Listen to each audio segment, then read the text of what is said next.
Rồi, sau khi mà đã tìm được cái thằng ấy rồi thì các bạn sẽ dựa vào hình này. Hình này các bạn sẽ xử lý nhé.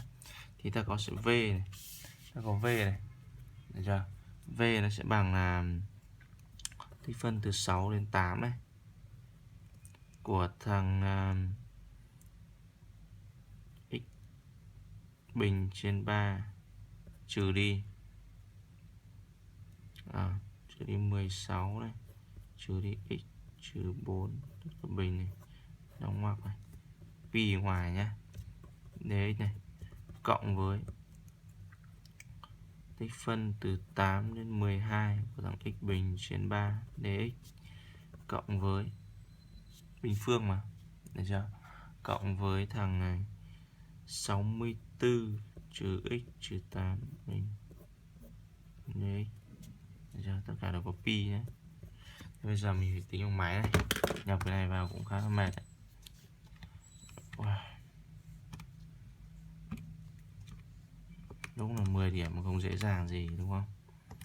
16 cộng với x trừ 4 bình này, cận 6 8 này.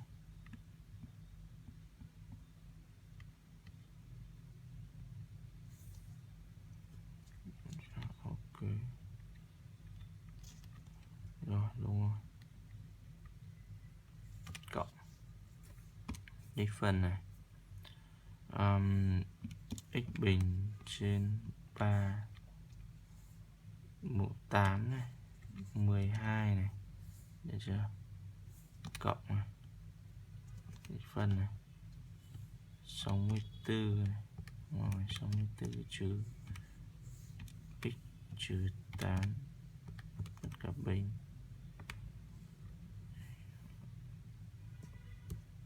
12 16 12 16.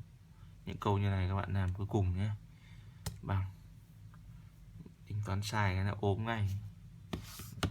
Đây nó ra 784 và các bạn chọn của đáp án B. Được chưa? Rất là mệt đúng không? Và bài mất cả mấy chục phút, mất 10 phút đấy, không đơn giản đâu nhá. Ok, nhưng mà làm những bài này